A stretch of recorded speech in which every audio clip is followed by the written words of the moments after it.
Good morning. It is Friday, January 8th, 2021. I'm Keith Tebow. Thank you for joining us today here on FRC Media. It has definitely been an interesting first week for the new congressman in the Massachusetts delegation. He also supports, of course, and represents the north end of Fall River in the 4th Congressional District. We're going to spend a few moments this morning with Congressman Jake Auchincloss. Congressman, Happy New Year. How are you? Happy New Year. Thanks for having me on. I appreciate it.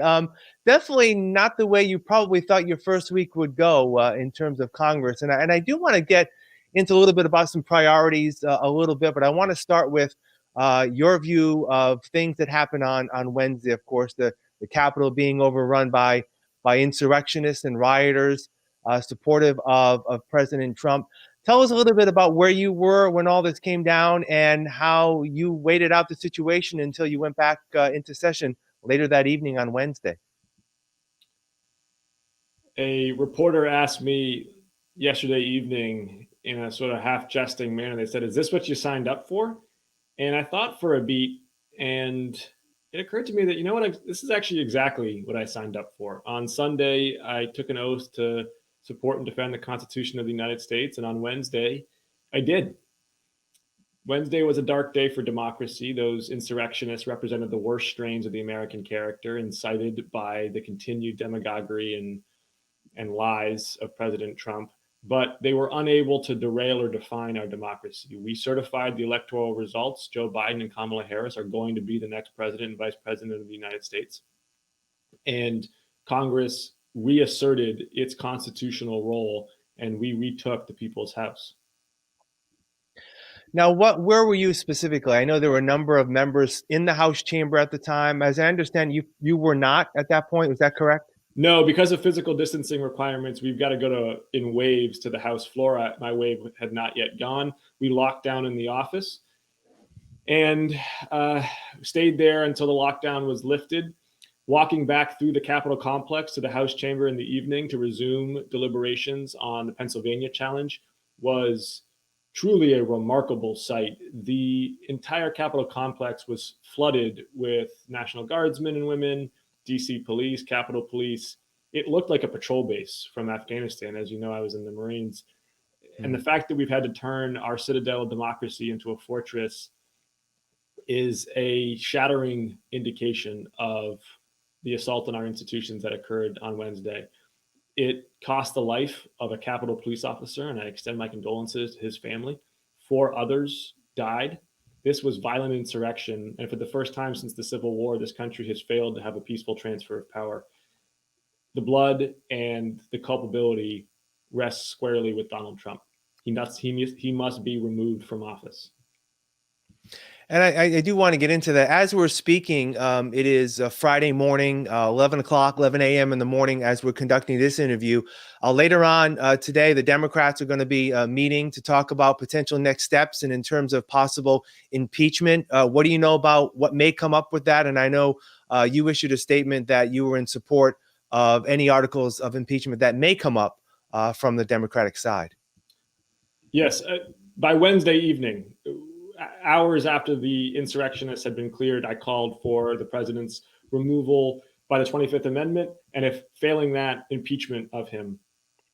I have signed on to the articles of impeachment from Representative Cicilline and from Representative Omar, and I certainly will be strongly advocating for those to come to the floor as soon as possible.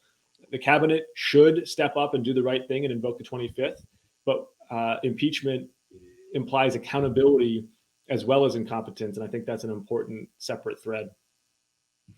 If any articles of impeachment do come forward and are voted on in the House, is there any confidence that the deal will be done, if you will, when it gets to the Senate? Obviously, there are a lot of Republicans there. You need 2/3 votes to convict. Is this more of a symbolic gesture, or do you think there's actually some meat behind this? I'm not going to conjecture on how much political courage Senate Republicans are going to demonstrate, because they haven't demonstrated very much over the last 4 years.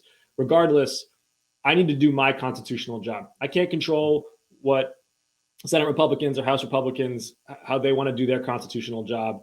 I certainly encourage them to remember that country and constitution comes before party or president. But I'm going to do mine. And doing mine means that we need to impeach this president expeditiously.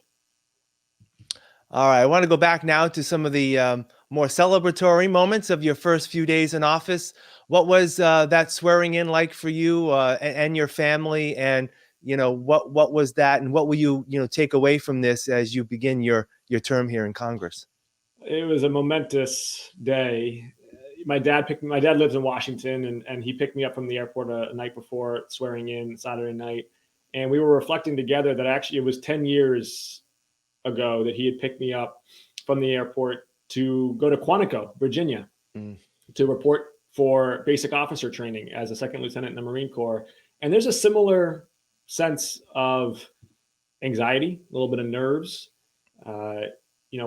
wondering what I'm getting myself into, but also a conviction that I am part of something much bigger than myself, that this is a higher calling, and to stand in front of the signing of the U.S. Constitution that hangs over the House gallery, and then to walk into the House chamber, to hold the Constitution against my heart, put my hand up, swear to support and defend it for the 7th time in my career, and to become the representative for the greatest state in the union is the privilege of a lifetime. And it's a moment I'll take with me. And it's a moment thrown into high relief by what happened a few days later. As I said, it wasn't but 72 hours after swearing to uphold the Constitution that I was given my first opportunity to truly do it. So let me ask you on sort of the lighter side. Have you gotten lost yet? Have you found all the restrooms that you need to find in your office area? I believe you're in Longworth, correct? I'm in Longworth, and I'll admit to you that despite being a reconnaissance Marine, we're supposed to be pretty good at land navigation. I have a terrible sense of direction, and I have been lost constantly in the Capitol complex. The first day, my staff was always with me, kind of like, hey, take a right, take a left, to the elevator. After that, I said, okay, I really got to be able to get a handle on this myself, and immediately ended up in some dead-end Capitol tunnel complex area, and thankfully met another member who guided me up to the steps. So it's going to take me a little bit longer.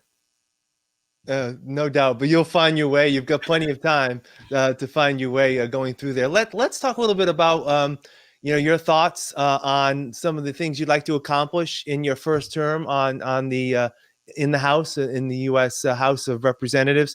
I know that you have announced that you've been appointed to the Transportation and Infrastructure Committee of Congress. What do you hope to achieve there, and any other committee assignments yet, or is that still to be determined? Yeah, so let's zoom out for a second. I'm happy to talk about the committee assignments, but yeah, priority 1A has got to be COVID, and that really is a meta priority above any given committee assignment or policy issue. For the last 9 months, the federal government has failed to respond even at the level of basic competence. Science did the impossible. Science created a vaccine in 9 months. It should have taken 10 years. And yet we have done the impossible and not done the hard parts. We have not done testing, mask wearing, contact tracing, setting up the distribution of the vaccine in a way that ensures that it gets to as many people as quickly as possible. And that level of incompetence needs to stop. It's threatening the lives and livelihoods of the people of Fall River, the people of Massachusetts, and the people of the United States. The Biden administration has said that he wants to vaccinate 1 million people a day for the first 100 days of the administration. Anything he needs. If he needs members of Congress doing those vaccinations ourselves with people, I am there. I will support that. That is absolutely the first priority, because we are not going to get out of this until we vaccinate the American people. Yeah. To complement that, we need a testing strategy, because vaccination is going to take until late spring or summer before it really bears fruit. And that's just too long. So since election, I've been working hard on expanding pooled PCR COVID testing for public schools, including for Fall River, so that they have a way to create confidence and transparency for parents, students, and teachers, getting kids back into in-person learning. I really want to restate that, back to in-person learning, because it is truly unfair and unjust to keep kids away from in-person learning if we have the public health mechanisms to get them there, because we know that remote learning just isn't doing it. It's a tax on parents, and it's depriving these kids of educational opportunities. Yeah. Let me follow up on that. Are you confident that when President-elect Biden and Vice President-elect Harris come into office, that there'll be more talk of additional stimulus for the American people? You know, that $2,000 an individual number has been thrown around a lot. Do you feel that that will probably come to fruition now that the Democrats, in effect, control both the House and now the Senate? The best stimulus for the economy is vaccinations, because that's going to allow us to truly restart the economy. Once President-elect Biden swears in and is able to get to work, I think it's absolutely appropriate that we evaluate where we're at economically, where we're at from a public health perspective, and then decide what level of further relief makes sense. I know that one critical priority is going to be state and local government relief. State and local governments have had to dip into their rainy day funds, over the last year to make ends meet. Those rainy day funds are one-time uses, of course. And this next fiscal year is going to be even harder than the last one. They need support, because we cannot get to the other side of this pandemic and then realize that we're cutting essential services because states and local governments have had to carry the bag. So they're certainly going to need help. All right, let's get to that committee assignment now in terms of the Transportation and Infrastructure Committee. For a long time, roads, bridges, and other infrastructure, our system of getting internet to as many people as possible has been an issue to accomplish there. And any other word on any other committee assignments as of yet? I'm on transportation infrastructure, and I'm also going to be on financial services.